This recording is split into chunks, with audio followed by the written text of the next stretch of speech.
Hi, David Shah with Weight Loss Exposure. I felt like doing a quick video based on something I've been thinking about over the last few days, and it's all centered around exercising with a friend, training partner, or someone that you strike up a relationship with at the gym, and just how beneficial and helpful I think that can be to people who have substantial goals that they're working towards. And yeah, I personally have got many years of exercise and resistance training, weight training. I would consider myself well and truly a veteran in that regard. I started at about the age of 16, I'm now 31, so it's pretty much half my life that I've spent devoted to that kind of environment, and I thrive in it. I love the gym environment, working out in the gym, but I've always, up until recently, been the type of person that works out alone, and that's always worked for me. You know, I've never had a problem with that. It hasn't held me back. I'm quite comfortable in my own company, and I like the focus and the solidarity that comes from doing that in the gym. That's always been what's appealed to me, and my results haven't suffered because of my training on my own at all.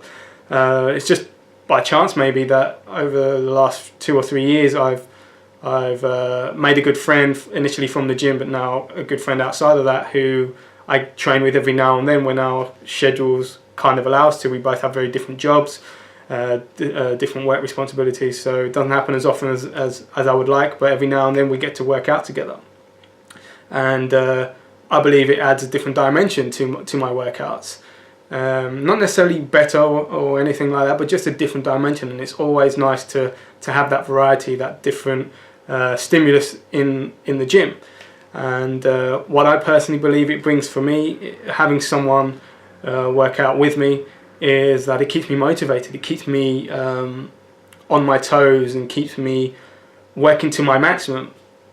The guy I train with is at a similar level to me, so that is obviously important in my regard to being able to get the most from a training partner. So if we're doing a given exercise and he does 8 reps, then I'm doing 8 reps, even though, you know, for example, if I'm training on my own, I might stop at 6 repetitions, and that's not necessarily so much of a conscious thing. It's just rising to the challenge, so to speak, and there's that friendly rivalry and competitiveness there, and it just helps me to work at my maximum and at my best sometimes. I think it also helps to keep me focused on what it is that I'm looking to achieve. And you know, with the years behind me with exercise, it's just about seeing how much more I can improve in terms of my performance in lifting. It's not so much about how it's going to impact my body now anymore. It's more about just seeing where I can take things, and myself and the person I train with really have that same mindset. So we end up feeding off each other and, you know, giving each other that boost just by working out. We don't even have to particularly say anything motivational. We just lay the foundations by doing a good exercise, and then the other person wanting to replicate that level of work, and that really works for me. And I think that can be the case for you guys out there, whatever your goal is. I'm not saying it has to be exclusively done with a person. Clearly that's not what I'm saying, because as I said, I've spent years not doing it that way. But I think every now and then, or for some people, they might want that to be the case where they go into the gym consistently with someone. But either way, I think it can add that extra dimension. If you're looking to lose a lot of weight, and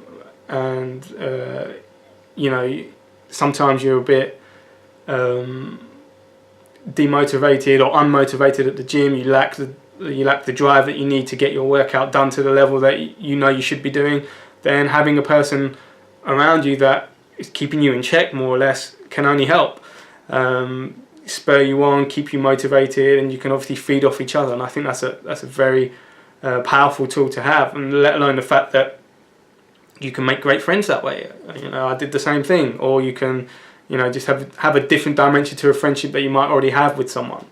I think a few things to consider when making a choice, because it should be a choice, about who you work out with. I think there are several things that you must consider in terms of making sure you don't get in a position that negatively impacts your own workout. It should never be to the detriment of your own program that you work with someone else, because clearly that would defeat the point. A few things that come to mind are that you want someone that's of a similar mentality to you. They see things the same way as you, not just necessarily exercise, but have a general outlook on life. And you might think, well, that's a little deep for someone who's working out with you. But if you're going to spend that time, that precious time with someone in the gym, most people say to me that they don't have time to work out. If you're going to make that time, you want to make it a time that you enjoy. You don't want to be around a person that may have all the knowledge in the world and may be really motivating, but fundamentally you don't get on with them for whatever reason in that environment. So you want to be with someone who you can relate to and understand and just build a rapport with away from exercise if at all possible.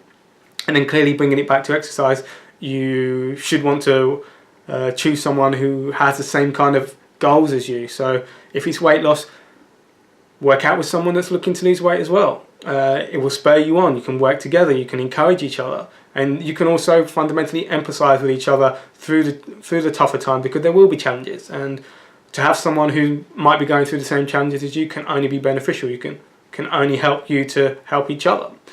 And I think probably one of the most important things is to have someone who is at the same level as you in terms of exercise experience, capabilities, and just general fitness. The last thing you want to do is have someone come along, work out with you, and they're not at your level and you're having to carry them through their workout, i.e.